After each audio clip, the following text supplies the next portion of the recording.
Uh, Hi, good evening, friends. As usual, your favorite Riaz back here with a topic of evolution and features. We have completed historical and urbanism in the previous lecture. Right? So, in this lecture, we are going to cover about evolution and features. But before that, let me say a few words which I hope might inspire you. The first thing is that uh, just remember three things in your life. The first thing is never trust anyone. The second thing is never beg anyone. And the third thing is never depend on anyone. So if you follow these three in your life, then your life will be better and much happier. And I just want to say, as long as you won't give up, there is always a chance to turn the tables. So never give up. Let's prepare for the UPSC. Let's complete the syllabus. This is actually the syllabus first line from GS2 in the UPSC paper. Okay, so let's begin with this evolution of the constitution. So discuss how the constitution of India evolved and its features. So features in the end we will discuss, and now we are going to discuss here. Okay, fine.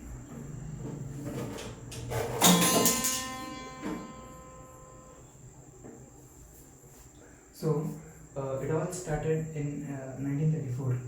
In 1934, there was a pioneer of the communist movement. His name was M.N. Roy. Okay, M.N. Roy was the first to demand constituent assembly. Okay, it was in 1934. Okay, 1934, M.N. Roy put forward the demand of constituent assembly. What is constituent assembly? There should be some assembly to frame a constitution, right? So for Indians, there should be constituent assembly in order to frame a constitution which decides the future of India. Like that, the first demand was put forward by M.N. Roy. He is a pioneer in the communist movement in 1934. Okay, in 1935, Indian National Congress, INC. Okay, sorry. INC in 1935, INC just demanded this constituent assembly. I mean, they started to demand for constituent assembly.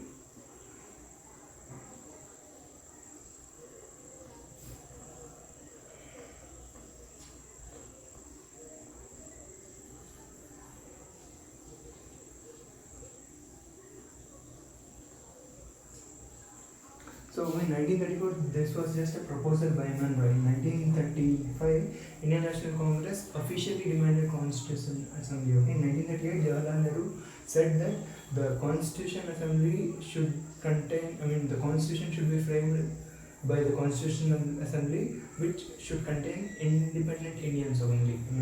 Only Indians without any other interference. The Constitution Assembly should be devised in that way. That Jawaharlal Nehru in 1938 said that the Constitution of India should be framed by Indians itself without any other intervention. Okay, so this demand of Constituent Assembly to frame the Constitution of India, which decides the future of India, was finally accepted in 1940 August offer. Okay, but this was rejected by Muslim League. There was two parties. Okay, Indian National Congress and Muslim League. And in 1942, Cripps mission was sent.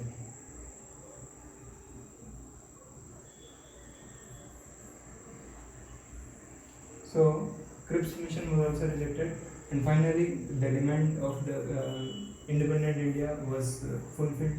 This Cripps mission said that after World War II we will do it. You just participate in the World War II, but this Cripps mission was also rejected. And in cabinet mission plan, somehow. Which more or less satisfied the Muslim League. So in cabinet mission plan, this demand was finally accepted to frame a constitution assembly. The Indian Independence Act of 1947 was this constitutional assembly was the demand of the constitutional assembly was accepted in cabinet mission plan. Okay.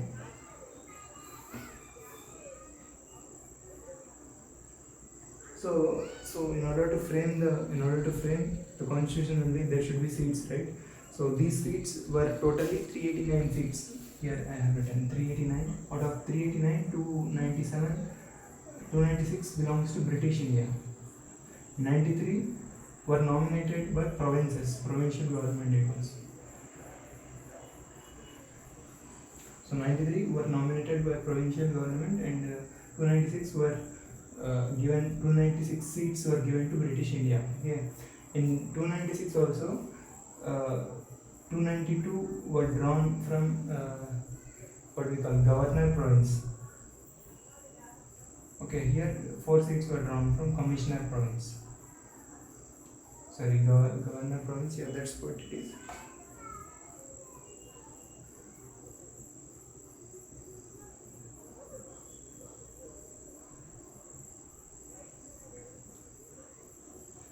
Chief Commissioner Province. Okay, this is 4 from Chief Commissioner Province (CCP), and 292 are given to Governor Province.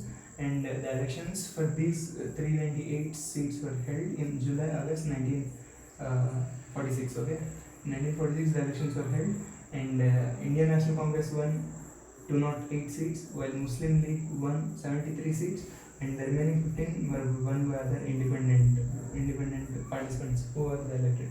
So these seats actually were divided between Muslim, Sikhs, and General. These 3 categories. Okay, if the Muslim was represented, actually for every 10 lakh population, 1 seat was allotted. Okay, in this way, all the seats were collected, and the total was 389. Okay, out of 389, 208 were won by Indian National Congress, 73 Muslim League, and 15 independent. Okay, these 93 were nominated. Okay, these whatever the elections for 296 seats were held, these were of indirect elections. So there were again all the provincial assemblies from which elected member came to. All the people elected in their provinces. Okay, from that some other particular guy got elected and came here. Okay, and they took 390. They took in indirect elections, in the sense, Rajya Sabha. From every state assembly they will go to Rajya Sabha. We will elect the MPs, MLAs in the legislative assembly. From there they will go to Rajya Sabha. In the same way, the people will elect the person in provinces, and in governor provinces and chief governor, commissioner provinces. They will go to this particular thing. Okay, they will come to this 292 whatever is that Rajya Sabha. Indirectly we call it this constituent assembly. In this way, the constituent assembly seats were both directly and indirectly elected. Okay. So on December 9th, 1947, the first session was held. So in this first session, Muslim League boycotted it, and only 2 members attended it. So the president was selected in the French basis. Whoever is the old person, the president was Sachidanand Sinha. Okay. Following the French practice, whoever is older person, the president's seats was given to that particular guy. And Rajendra Prasad was again elected in the presidency. Okay. There were 2 vice presidents elected, H.C. Mukherjee and V.T. Krishnamurti. So this was the constitution of the assembly, and December 9th actually it passed. So December 13, 1946, Jawaharlal Nehru moved the Objectives Resolution, which was accepted in January 22, 1947. Okay, adopted. It was adopted unanimously. Okay.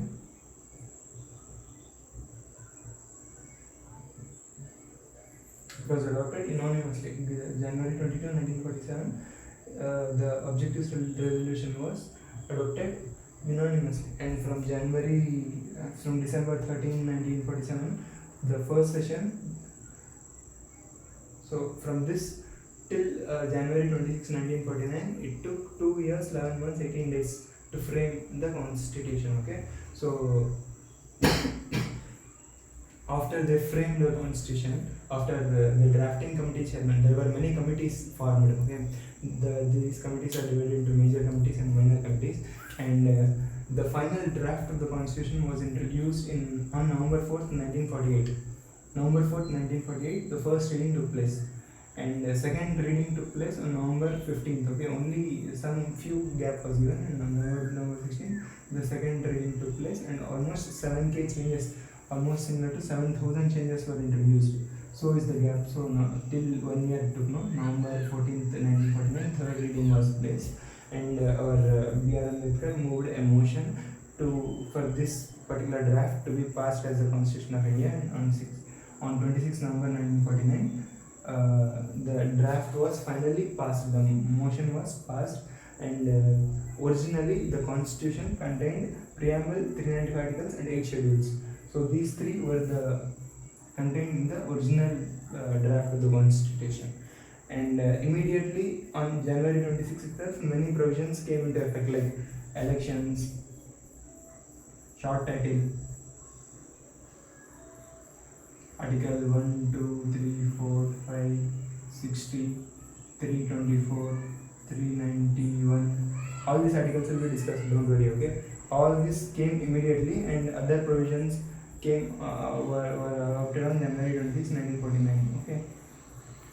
So on this date, January 26, 1949, Government of India Act 1935 and the Indian Independence Act of 1947, whatever is there.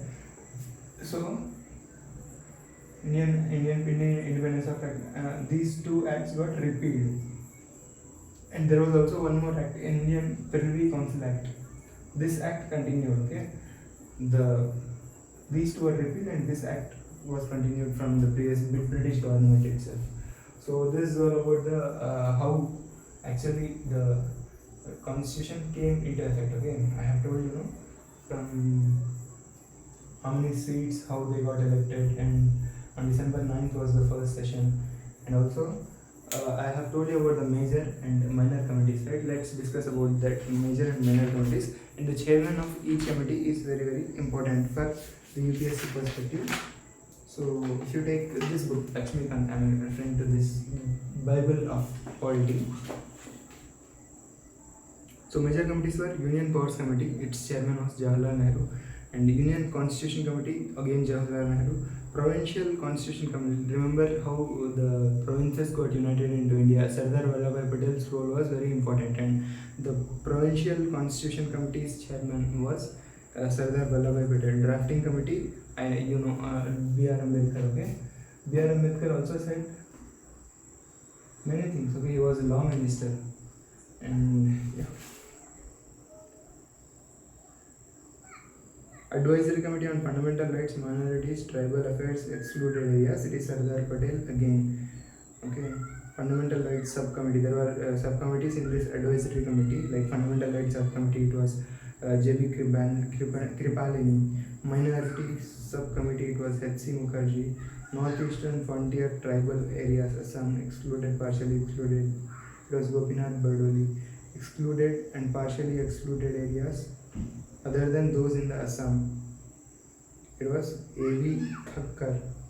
Northwestern Frontier Tribal Subcommittee, yeah. Rules and Procedure Committee, it is Rajendra Prasad, okay? And States Committee, it was again Jawaharlal Nehru. Steering Committee was Rajendra Prasad, okay? So Drafting Committee took less than 141 days to sit. In spite of all the criticism, B.R. Ambedkar was the chairman of Drafting Committee, and there was a lot of criticism, but our president B.R. Ambedkar was known for his critical thinking and logical answering. So he, with his logical answer writing skills and critical thinking, he gave almost everything a good reply, and he was successful in drafting and making the draft possible within 141 days, okay? So because of his contribution to the drafting of the Constitution of India, he is also known as father of the Constitution, okay? Father of the Constitution of India, who is he? He is B.R. Ambedkar, okay?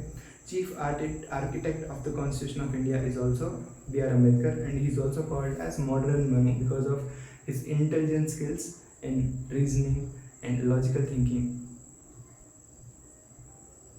Told you, right? Like some provisions of the Constitution came in, like citizenship, elections, provisional parliament, temporary and transitional provisions, short titles, Article 5, sorry, not Article 1, 2, 3, I'm really sorry, from Article 5, okay? Article 5, 6, 7, 8, 9, 60, 324, 366, 367. What is 366? It's about definitions, okay? 324 is about the election commission. And 380, 388, 391, 392, 393 came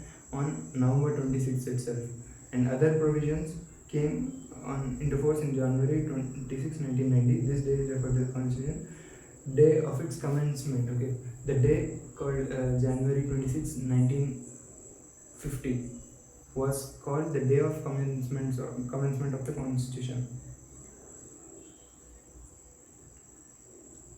So also there was an expert committee. Okay, again after drafting committee, expert committee was also of really important. It was like Sachin Tendulkar and it was also like Sachin Tendulkar and Rahul Dravid. You cannot compare both, right? So here experts committee of the Congress was Rahul Dravid. Okay. While elections to the Constitutional Assembly were still in progress on July 8, 1946, the Congress party appointed experts committee. So when was experts committee appointed? It was on July 8, 1946. Okay, for the purpose of preparing of further material. Okay. So Jawaharlal Nehru was the chairman of the experts committee, and there were many.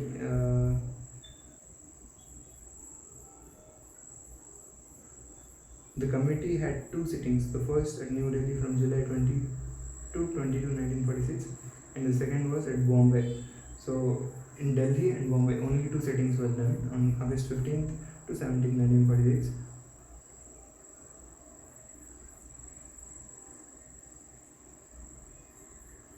So this is all about the making of the constitution. Remember these dates, okay? Who B.R. Ambedkar is also called modern Manu, is also called architect of the constitution. These are all the questions. They will not be asked in UPSC, but in other exams they will ask. It is also important. You can write in the answer writing, okay? So till here I have explained. Let's discuss about the features. Anything I have missed? Or we will discuss the MCQ and then we will discuss the features. It will be better, right? You will better understand if I discuss the MCQs of this. So I am referring to this book, okay? This book is very important. Let's look. Open it.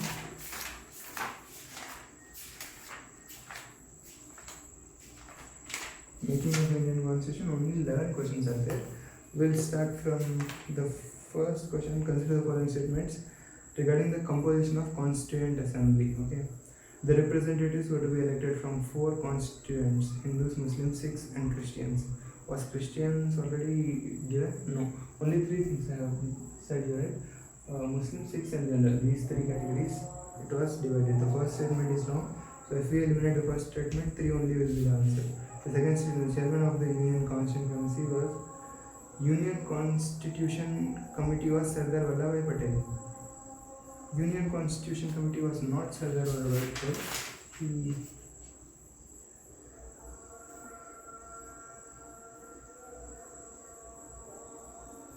So we have forgot to discuss about the minor committees. I have discussed about the major committees, right? Minor committees like Finance and Staff Committee, it was headed by Dr. Rajendra Prasad. Credentials Committee, Alladi Krishnam Swamy Iyer. House Committee, it was B.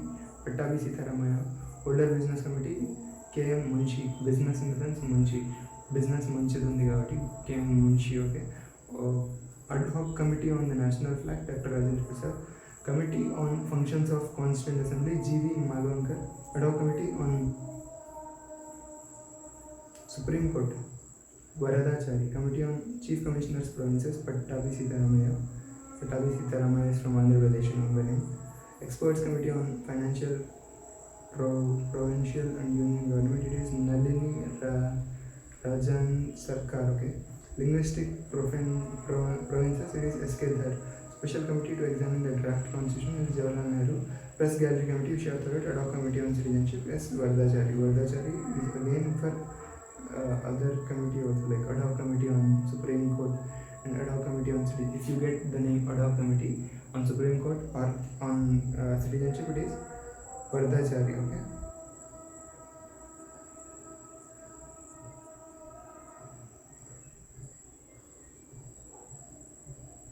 Union Constitution Committee was Jawaharlal Nehru. Here in the question it was what we call the chairman of the Union Constituent Committee was Sir Vallabhbhai Patel. No, it was wrong. Okay. Total strength of the question was 389. This was correct. The drafting committee and the chairman consists of 8 members. The drafting committee consists of 8 members.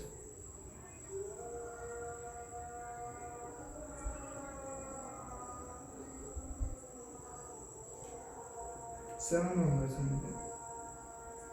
So drafting committee consists of 7 members. Let me read out those names. Okay, B.R. Ambedkar is chairman, and Gopal Swami Iyengar, Alladi Krishna Swami Iyer, D.K. Munshi, business committee ad hoc. Okay, Syed Muhammad Saadullah, N. Madhavarao, T.T. Krishnamachari. Okay, these are all the 7 members. The drafting committee, after taking into consideration the proposals of the previous committee, prepared its first draft of the Constitution of India, which was published in February 1948. The people of India were given 8 months to discuss the draft. Less than 148 days, they have written the draft. So first question, the answer will be 3 only. Second question, which of the following provisions of the Constitution were given immediate effect? Citizenship was given immediate effect. Elections was given emergency provisions. 1 and 3 were given federal system. So these 1 and 3 is the answer. Okay. Third question is, what was the procedure followed for adoption of the Constitution of India? It was adopted when it received signature of the President and members of the Constituent Assembly. So fourth is the correct answer. Okay, who among the following was the chairman of States Committee of Constituent Assembly? State Committee of Constitution Assembly was again Jawaharlal Nehru. Okay, the Constitution of India was framed by Constituent Assembly, was finally adopted and enacted on 26 November 1949. Right? Match list steering committee, Fundamental Rights Subcommittee, Union Constitution Committee is Jawaharlal Nehru. C will be 4, right? So A or D is the answer. A or D. So 2 or 1. So A is steering committee. Steering committee belongs to Rajendra Prasad, or 1 Sardar Vallabhbhai Patel is not steering committee, Rajendra Prasad. So A is the answer. Okay, B is Fundamental Subcommittee, belongs to J.B. Kripalani. Just remember that. C, Union Constitution Committee belongs to 4 Jawaharlal Nehru, and D, Provincial Constitution Sardar Vallabhbhai Patel. Okay. The members of the Constitution Assembly were directly elected by the people. No, it is not. Nominated by the governor. Some were nominated, elected by the legislatures of various provinces, and nominated by the rulers of princely states. Yes, this is the correct answer. So, who among the following was the constitutional advisor to the Constitution? Remember this, B.N. Rao was the constitutional advisor. The Constitutional Assembly of 1946 was not elected on the basis of the universal identity franchise. The Constitutional Assembly was constituted under the scheme formulated by Cabinet Mission. The Constituent Assembly of 1946 was not elected under the universal identity franchise. Yeah, it was not elected, it was indirectly elected. Okay. So the Constitutional Assembly was constituted under the scheme formulated by Cabinet. Yes. A and R are true, and R is the correct explanation of A.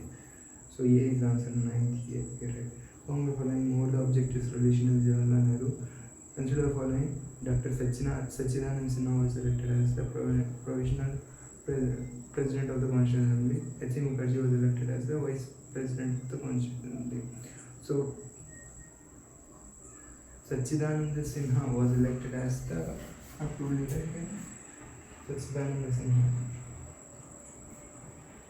Provisional president, he was provisional president. Okay, so H.C. Mukherjee was elected vice president. H.C. Mukherjee and V.T. Krishnamachari both were elected. And this is all about the making of the constitution. Hope you have understood about this. Let's go to the silent features. There are many questions. Not many. 14 questions only. Okay, let's discuss about the silent features first, and then we will go to this particular solving questions. Okay.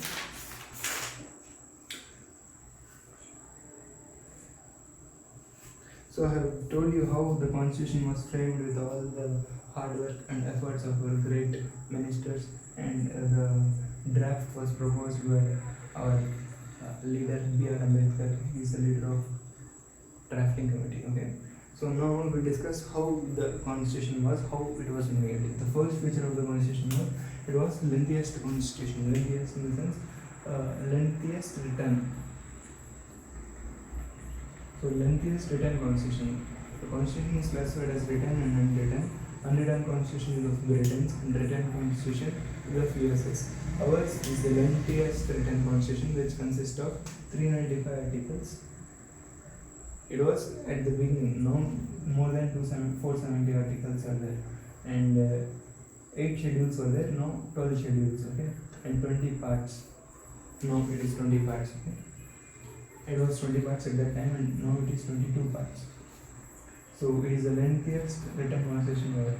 It was borrowed from various sources. So major source was Government of India Act 1935, because all the Indians were habituated to that particular act.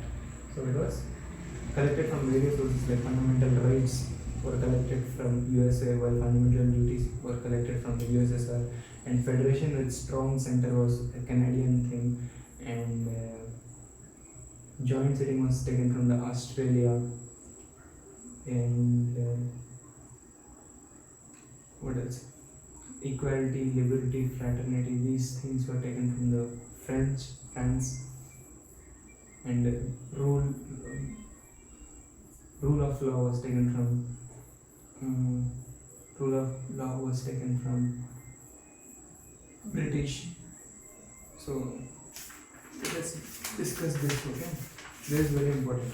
They'll ask in the exam, that's why I'm telling you. Government of India Act 1935. There was Federal Scheme, Office of the Governor, Judiciary, Public Service Commission, Emergency Provisions and Administrative Duties. The emergency provisions were taken from Government of India Act 1935, okay? And Federal Scheme, Office of the Governor, Judiciary, Public Service Commission, okay? British Constitution, it was parliamentary government, rule of law, I told you, right? Legislative procedure, single citizenship, cabinet system, prerogative rights, parliamentary privileges and bicameralism, these are all taken from the British Constitution. And USA Constitution, it was fundamental rights, I have told you, okay? Independence, judiciary, impeachment of the president, removal of Supreme Court and High Court judges, and post of vice president. Post of vice president, removal of Supreme Court and High Court judges, impeachment of the president, independence of judiciary. These are all taken from the US Constitution. From the Irish Constitution, it was DPSP, okay? Fundamental rights from the US, DPSP from Irish Constitution, and from USSR, it is fundamental duties, okay? Nomination of members to Rajya Sabha and method of election of the president. So, impeachment of president is from the US Constitution, election of the president is from the Irish Constitution. Canadian Constitution, it was federation with strong center, vesting restricted powers in the center, appointment of governors by center, and advisory jurisdiction of Supreme Court. Advisory jurisdiction of Supreme Court was taken from Canadian Constitution. Federation with strong center was taken from the Canadian Constitution. Okay. Appointment of governor. So appointment of president, election of the president is, impeachment is from USA, election of president is from Irish, and appointment of governors is from Canadian Constitution. Okay. Australian Constitution, it is concurrent list, freedom of trade, joint sitting of the two. I told you, joint sitting was taken from the Australia. So commencement of intercourse, commerce and intercourse, and joint sitting of the two others, concurrent list, freedom of trade. These were Denmark, Germany, suspension of fundamental rights during emergency. So Irish Constitution, Germany Constitution, everything opposes it.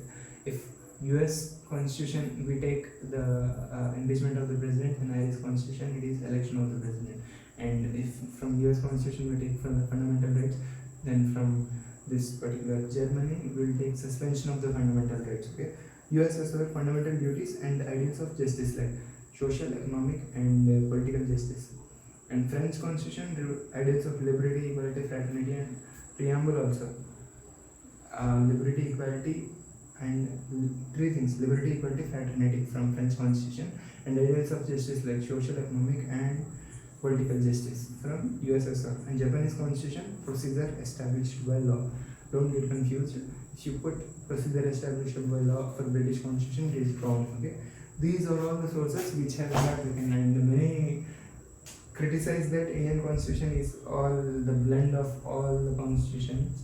But yes, our B.R. Ambedkar proudly says that we have prepared the Indian Constitution by ransacking all the other constitutions. Okay, this is what we call the we have taken from the various sources. Okay, rigid and flexible. Rigid constitution in the sense is very difficult to amend. Flexible constitution in the sense you can amend by words itself. So our Indian constitution is the blend of rigidity and flexibility, both rigid and flexible. So some articles like impeachment of the president or removal of the judge of Supreme Court or High Court requires very much tough process. So those are very rigid, and some laws can be easily passed like money bill and something like that. Then it is flexible. Indian constitution is both rigid and flexible. Okay, let's see what is going here. Constitution also classified into rigid and flexible. A rigid constitution is one that requires a special procedure for amendment. For example, the American Constitution. A flexible constitution, on the other hand, is the one that can be amended in the same manner as the ordinary laws are made. For example, the British Constitution. Constitution of India is neither rigid nor flexible. Synthesis of both. Article 368 provides two types of amendments. Some provisions can be amended by special majority of the parliament, that is 2/3 majority of the each of the parliament present and voting, and majority of the referendum. Some other provisions can be amended by some special majority from parliament with ratification by half of the total of it. At the same time, some provisions of the constitution can be amended by simple majority of the parliament in the manner of ordinary legislative process. Notably, these amendments do not come under Article 368. So Article 368 tells about the types of amendments. There are actually 4 types of amendments. I will discuss in separate video how it will be amended, what is the majority required. So for some provisions like impeachment of the president, highest level of amendment is required. In that manner, our Indian constitution is very rigid. And for some like passing of ordinary bills, simple majority is required, and that does not come under the amendment under Article 368, but it is still the amendment of the constitution. Okay? So whatever is the amendment in 368, then only it is called amendment to the new constitution. So federal with unitary bias. I told you know, federation with strong center. It is from Canadian constitution. Okay, federal with unitary bias. So center is very strong compared to states. Whenever government at the state fails, then center comes and takes over it in the form of Article 356, what we call the president's rule. So it is federal with unitary bias. Some are purely federal, like USA. So the federal government and the state government is purely divided, and the powers are purely separated. Some are with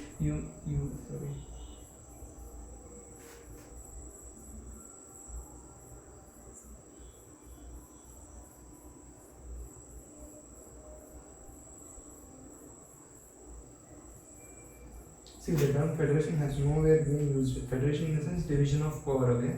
So division of the power between state governments and the central government is called this federation, okay?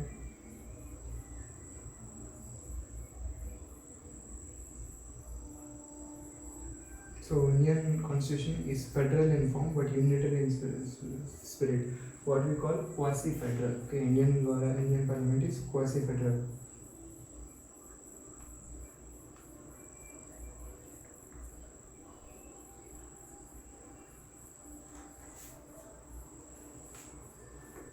Again, the parliamentary sovereignty and judicial supremacy. Parliamentary sovereignty in the sense the laws, the power to make the laws, and judicial supremacy in the sense the judiciary can check on the parliament what are all the laws, and they can declare the law unconstitutional. Okay, this is the blend of parliamentary sovereignty and judicial supremacy. Judicial supremacy in the sense procedure established by law, and parliamentary sovereignty in the sense procedure followed by law. Rule of law.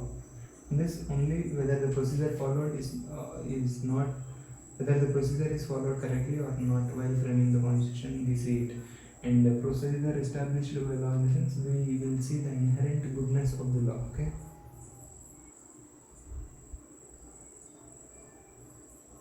Due process of the law is what parliamentary sovereignty is, and the procedure established by law. So in the Article 21, these two are there, okay? Due process of law and procedure established. The Supreme Court on one hand can declare the parliamentary laws as unconstitutional through power of judicial review. Parliament on the other hand can amend the portion of the constitution through its constituent power. Okay. So this is between the synthesis of parliamentary sovereignty and judicial supremacy, integrated and independent judiciary in the sense there is only one tier of the government. See, Supreme Court, under that High Court, under that lower courts. Okay, there is no division like state courts and central courts or something like that, which is there in USA. In USA, if you go, then the federal laws are dealt with the federal court and the state laws are dealt with the state court. But in case of India, it is integrated and independent judiciary. Okay, it is in the form of tiers. Okay, so Supreme Court is the highest, under that High Court, under that local courts. Parliamentary form of the district courts and parliamentary form of the government, in the sense there are two things: Lok Sabha and Rajya Sabha in our parliament. Okay.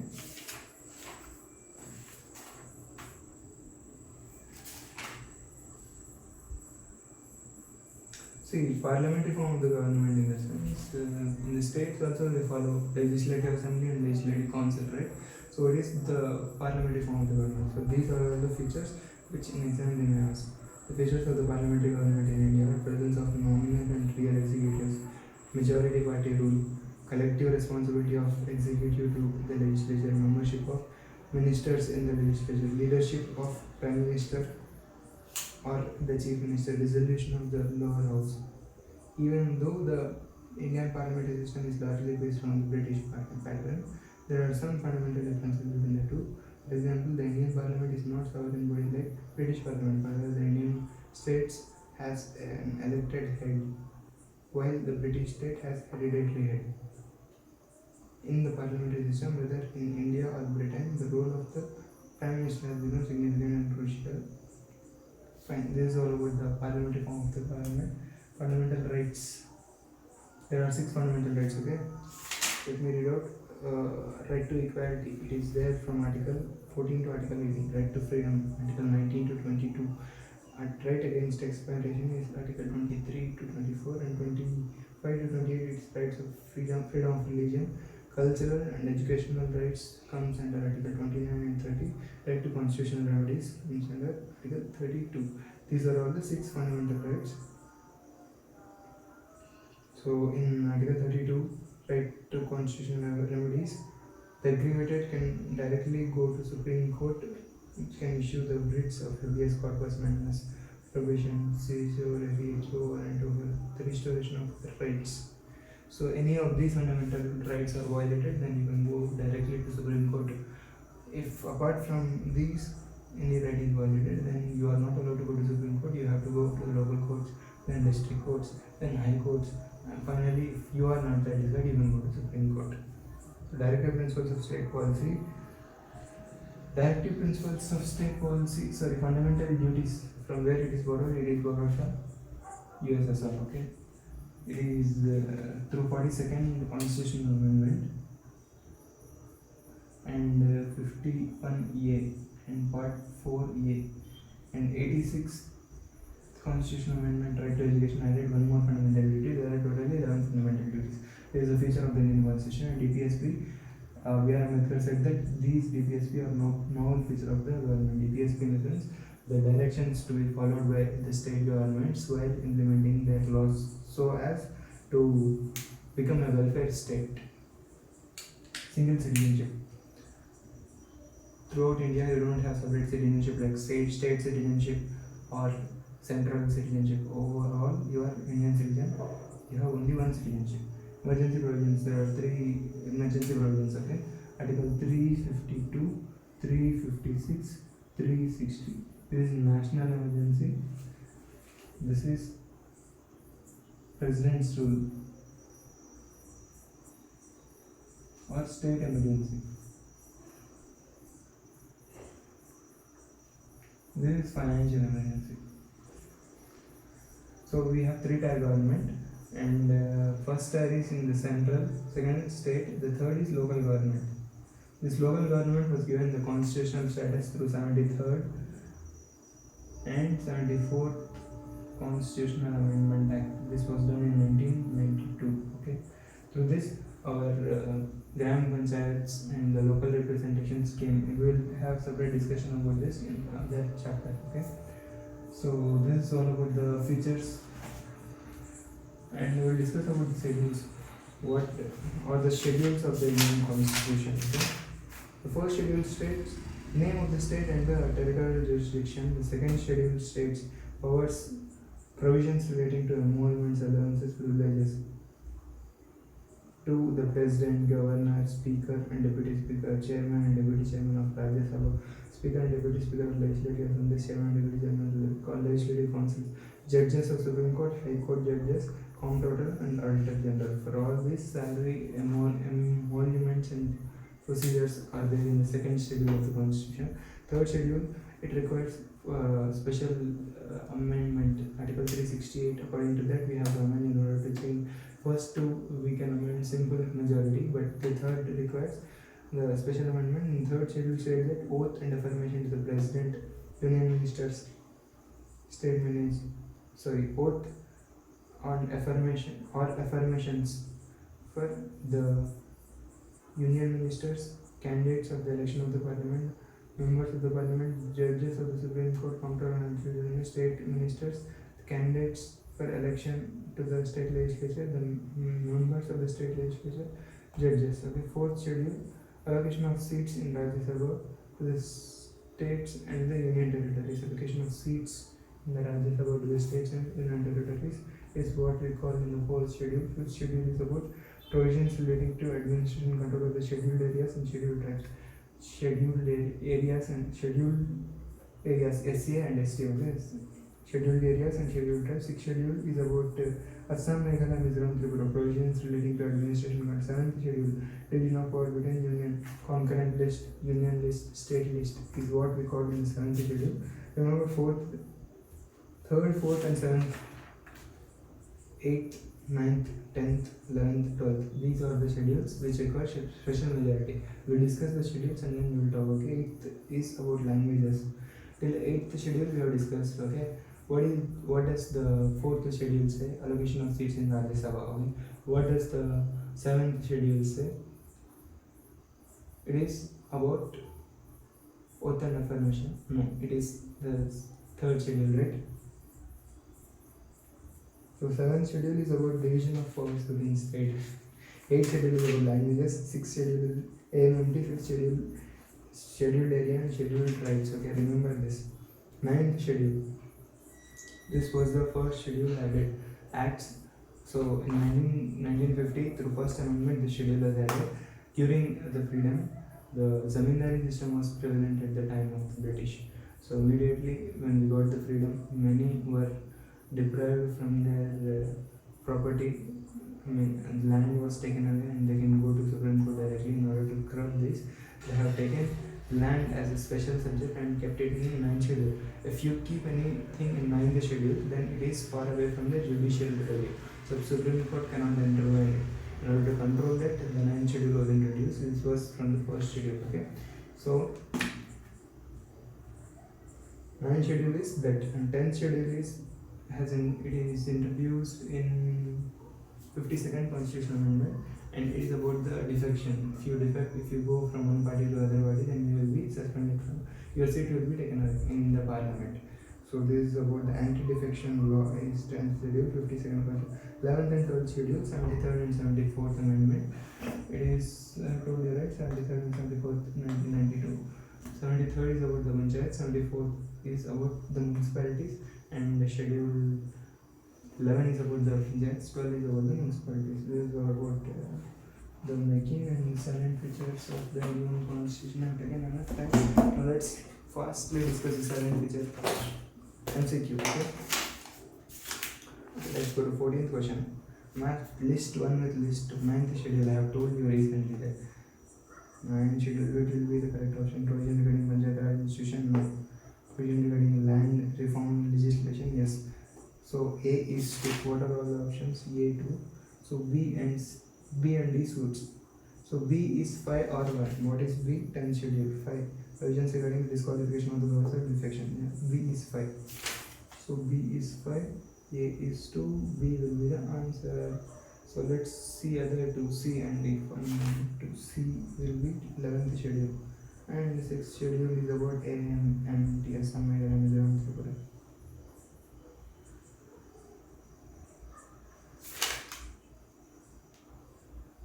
D is 3.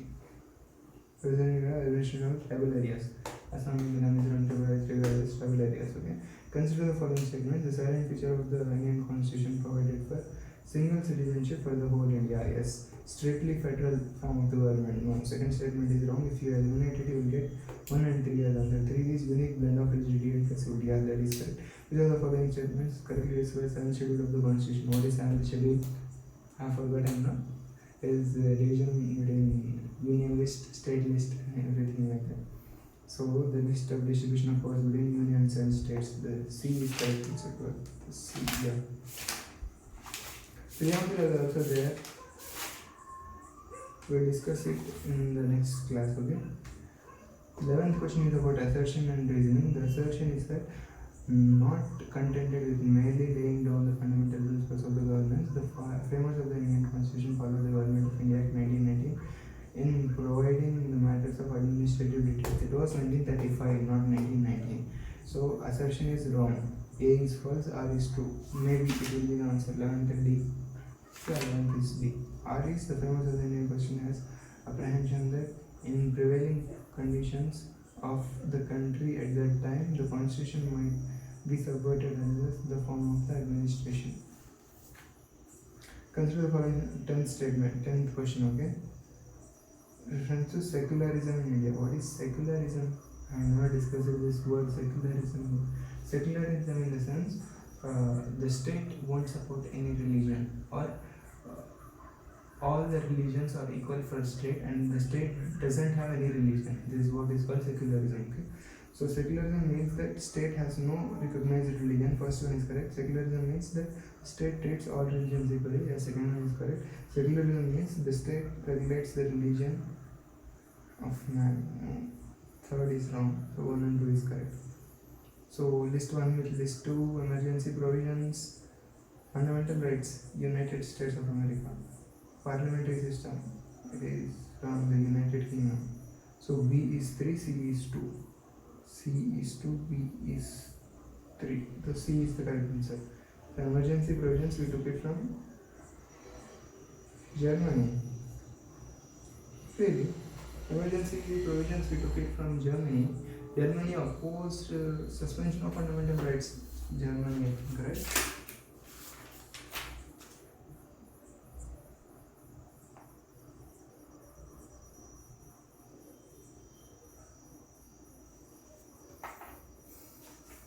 Emergency provisions we took it from 1935 Act. Okay, here he has given wrong. Emergency provisions for here the Act itself is not given. So emergency, during emergency suspension of fundamental rights is from Germany. Okay? The second schedule of the Constitution of India does not contain the provisions as to who among the following. Second schedule, what is it? It is about the salaries, emoluments. The chairman, Union Public Service Commission is not. CAG is their president, is the speaker of the house, and is the chairman of Rajya Sabha, deputy chairman of Rajya Sabha, is the chairman of Legislative Council, and the deputy chairman of Legislative Council. But UPSC is not there, okay?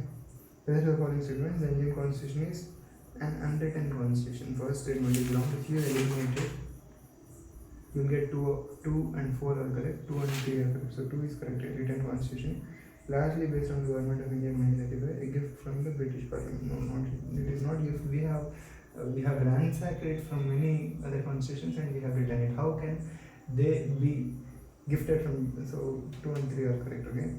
So list 1 will list Union Judiciary. Okay, parts of the Indian Constitution. So in this way we are going to discuss. Okay, part 1 is about about Union India, that is Bharat shall be Union of States. Okay, so India and its Union territories tells about part 1. Part 2 tells about citizenship. Part 3 is about fundamental rights. Part 4 is about fundamental duties. So in this way we will directly discuss about the constitution, but here just remember part 5, yeah, neglect this question, okay. So he has given the schedules here. Which of the following schedules of the Indian constitution corporate salaries and allowances? Second schedule, right? Members of the parliament of the Rajya Sabha. Second schedule is correct. 10th, 5th, 9th, 7th. So options they have given wrong is third. It is B. 7th schedule. No, it is wrong. The question is wrong. Third question. Consider the following statements related to secularism in India. It entails strict separation of religion from the politics. It bans parties with religious affiliations and contest elections. So one, it grants religious liberty to all communities except community personal law. It won't accept. 4 is wrong. If you eliminate 1 and 2 is wrong answer. So third, it grants religious liberty to all communities. No, it won't grant. Okay, secularism won't grant religious liberty to all communities, I guess. Second question. It is C. 1, 3 and 4. 1, 3 and 4.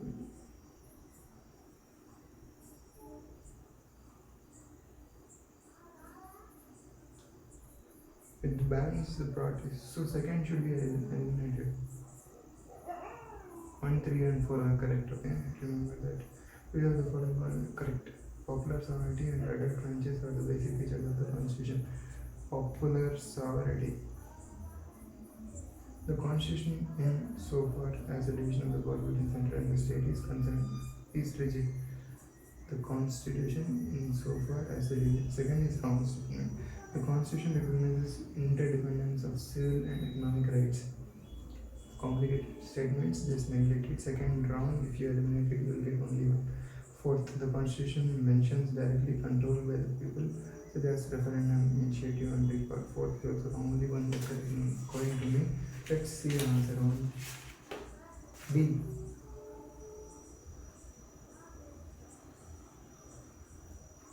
One, 2, and 3 are correct.